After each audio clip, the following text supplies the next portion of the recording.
Hello everyone, this is निकुंज और आप हैं योर ऑन क्लासेस के चैनल पर। तो हम पढ़ रहे थे केमिस्ट्री क्लास 10th की और हमने कुछ रिएक्शंस, केमिकल रिएक्शंस के बारे में पढ़ा था, जिसमें हमने फर्स्ट पढ़ी थी कॉम्बिनेशन रिएक्शन, उसके बाद डिकम्पोजिशन, उसके 3 टाइप्स थर्मल, इलेक्ट्रोलाइसिस और फोटोलाइसिस, और उसके बाद हमने पढ़ी थी डिस्प्लेसमेंट रिएक्शन। अब ऐसी ही एक सिमिलर है रिएक्टिविटी टेबल आपको बता दी गई थी, उसी के आधार पर एक और रिएक्शन का टाइप है वो जो काम करता है, जिसका नाम है डबल डिस्प्लेसमेंट रिएक्शन, जिसमें 2 ग्रुप ऑफ एटम काम करते हैं। इसमें एक ही काम कर रहा था और इसमें 2 करेंगे। वो रिएक्टिविटी टेबल पर ही करेंगे। जो ज़्यादा पावरफुल है, मोर एक्टिव एलिमेंट है, वो लेस रिएक्टिव को हटा देगा। तो हम पढ़ रहे थे डबल डिस्प्लेसमेंट।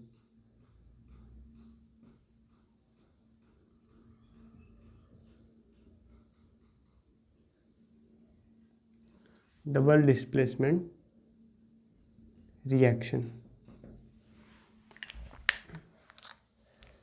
अब इसकी डेफिनेशन लिख लेते हैं। The reaction in which 2 atoms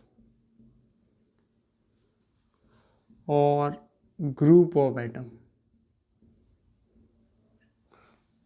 atom 2 या 2 से ज़्यादा एटम का ग्रुप, मतलब एक भी एटम हो सकता है और बहुत सारे भी हो सकते हैं, displaces other atom or group of atoms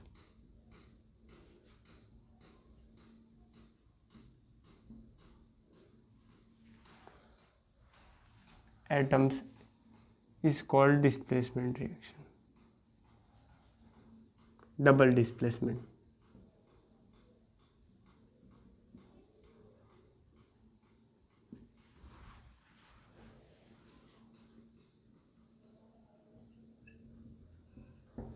अब क्या लिखा है मैंने कि 2 एटम या उससे ज़्यादा उसका ग्रुप जो होता है वो दूसरे एटम को एक्सचेंज कर लेता है। देखो कैसे होता है, उसके लिए हम स्ट्रक्चर समझते हैं।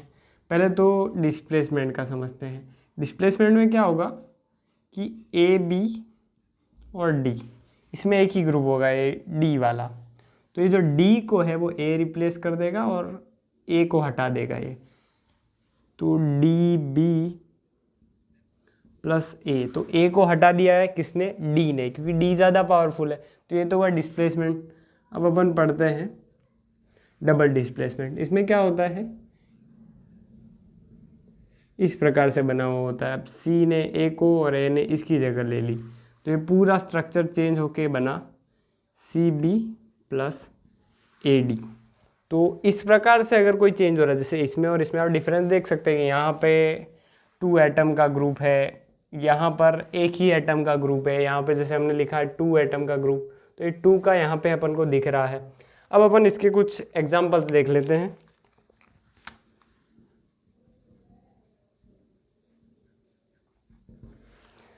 एग्जांपल्स में हम देखेंगे sodium sulphate Na2SO4 sodium sulphate plus barium chloride BaCl2। ये जो है वो डिस्प्लेस करेंगे एक दूसरे को। बेरियम जो है वो सोडियम को डिस्प्लेस कर देगा और इसकी जगह ले लेगा। तो ये कुछ इस प्रकार बनेगा कि BaSO4 प्लस NaCl। इसको बैलेंस नहीं किया हमने, लेकिन सिर्फ डिस्प्लेसमेंट हुआ है कि बेरियम ने सोडियम की जगह ले ली और सोडियम ने बेरियम की, क्योंकि सोडियम ज़्यादा रिएक्टिव है। इससे ये हमने रिएक्टिविटी टेबल में देख भी लिया है। अब नेक्स्ट एग्जांपल देखते हैं इसी के आधार पर। बेरियम क्लोराइड प्लस हम देखें तो पोटेशियम सल्फेट K2SO4। अब ये जो पोटेशियम जो है वो अपन ने रिएक्टिविटी टेबल में ऊपर की ओर लिखा था, तो पोटेशियम जो है वो बेरियम को हटा देगा और बेरियम यहाँ आ जाएगा। तो यहाँ पे आ जाएगा BaSO4 प्लस KCl, इस प्रकार से। तो ये पूरा चेंज हुआ। तो ये हुई डिस्प्लेसमेंट रिएक्शन, कैसे क्या हुआ अपन ने देख लिया है। और डबल डिस्प्लेसमेंट और डिस्प्लेसमेंट के बीच में डिफरेंस क्या है ये भी देख लिया। यहाँ पे 2 एटम्स है और यहाँ पे सिर्फ 1 सिंगल होता था। तो ये पढ़ा हमने डबल डिस्प्लेसमेंट। इसके बाद हम पढ़ेंगे नेक्स्ट रिएक्शन हमारी। तो अब हम पढ़ेंगे 2 रिएक्शंस को साथ में, 2 ऐसी रिएक्शन जिसमें हीट का यूज़ होता है। पहली है एंडोथर्मिक और दूसरी है एक्सोथर्मिक। ऐसी रिएक्शन जिनको करने से हमें हीट मिलती है उनको एक्सोथर्मिक कहते हैं, और ऐसी रिएक्शंस जिनको करने के लिए हमें हीट चाहिए उनको एंडोथर्मिक कहते हैं। 2 वर्ड्स हैं, दोनों को मैं लिखता हूँ और दोनों को अपन अलग अलग तरीके से पढ़ेंगे। तो यहाँ पे लिख लेता हूँ मैं exothermic and endothermic reactions.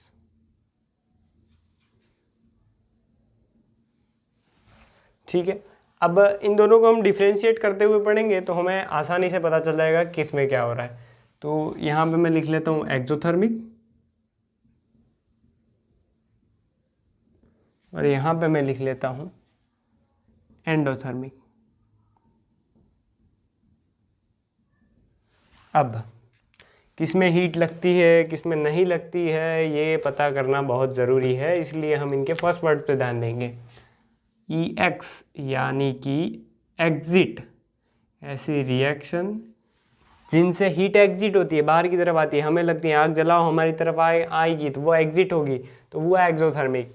EN यानी इंटर, ENTER, ऐसी रिएक्शन जिनको करने पर हमें हीट को एंटर करवाना पड़ता है, मतलब हीट चाहिए उस रिएक्शन को करने के लिए, तो वो हुआ एंडोथर्मिक। अब थोड़ा सा स्ट्रक्चर वाइज पढ़ेंगे तो हमें आसानी से याद हो जाएगा। जैसे एक्सोथर्मिक में हीट एग्जिट होगी, इसका मतलब ये है कि आप A + B को रिएक्शन करवा के C + D या कुछ भी बनाओ तो उसके साथ साथ आपको एक चीज़ फ्री में मिल जाएगी, 2 पे तीसरा फ्री, 2 पे 3 फ्री, क्या मिलेगा? हीट। और इसमें क्या होगा? इसमें ये होगा कि आप किसी चीज़ को तोड़ो या कुछ भी बनाओ तो उसको करने के लिए आपको हीट लगेगी। ट्राइंगल का मतलब हीट होता है, ये मैंने आपको थर्मल डिकम्पोजिशन में बताया था। तो इससे आप C और D, इससे हीट हमें मिलती नहीं है, इससे हीट हमें मिलती है और इसमें हमें हीट देनी पड़ती है। तो ये कुल मिला के गिव टेक वाला काम है। इसमें हीट हमें मिलती है और इसमें हमें देनी पड़ती है। अब इनकी डेफिनेशन सीख लेते हैं हम। The reaction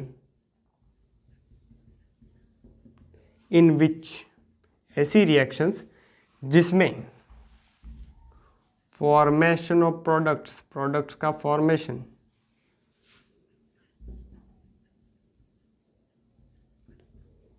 is accompanied by evolution of heat, मतलब कि हीट जो है वो हमें मिलती है ऐसी रिएक्शन को करके, आर नॉन एज, ऐसी रिएक्शंस को कहा जाता है एक्सोथर्मिक रिएक्शंस।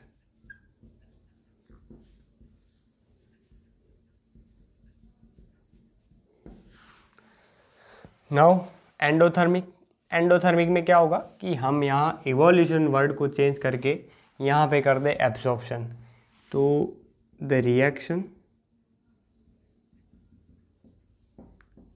इन विच फॉर्मेशन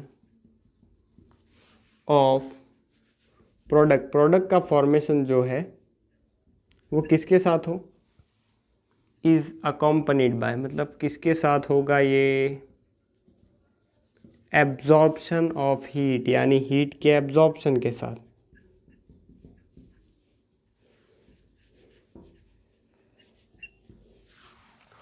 देखिए यहाँ पे आपको 2 वर्ड दिख रहे होंगे। पहला इवॉल्व, यानी कि हीट हमें मिल रही है। दूसरा जो मिल रहा है एब्जॉर्प्शन, यानी कि हीट हमें देनी पड़ेगी। तो ये दोनों हुई ऐसी रिएक्शंस जिसमें हीट हमें मिलेगी एक्सोथर्मिक, जिसमें हमें एंटर करवानी पड़ेगी उसको एंडोथर्मिक। अब इसके हम एग्जांपल्स देख लेते हैं थोड़े थोड़े इजी। एग्जाम्पल्स में, मैं बार बार एक ही बता रहा हूँ एग्जाम्पल्स का। तो इसमें क्या है कि Mg मैग्नीशियम को मैं जलाऊं तो मुझे मैग्नीशियम ऑक्साइड तो मिलेगा ही, लेकिन इसके साथ साथ मुझे हीट भी मिलेगी। तो इस प्रकार से ये एक कैसी रिएक्शन है, एक्सोथर्मिक रिएक्शन।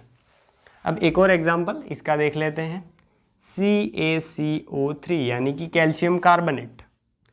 अब इसे मुझे अलग करने के लिए हीट देनी पड़ेगी। इसको थर्मल डिकम्पोजिशन भी कह सकते हैं। एक रिएक्शन के दो टाइप्स हो सकते हैं, इसीलिए मैंने यहाँ पे लिखा है एंडोथर्मिक। तो ये एंडोथर्मिक भी है और थर्मल डिकम्पोजिशन भी है। तो यहाँ पे कैल्शियम ऑक्साइड बनेगा पहले तो, प्लस कैल्शियम ऑक्साइड तो बच गया और CO2 बच गया यानी कार्बन डाइऑक्साइड। तो इसमें हीट मिली नहीं, हमें हीट देनी पड़ी, और इसमें इस चीज़ को जलाने से हमें हीट मिली। तो ये हमने देखा इन दोनों के बीच का डिफरेंस, एक्सोथर्मिक एंडोथर्मिक।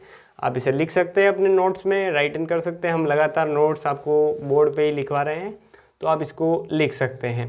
अब इसके बाद हम कुछ और रिएक्शंस पढ़ेंगे और उनके बारे में जानेंगे।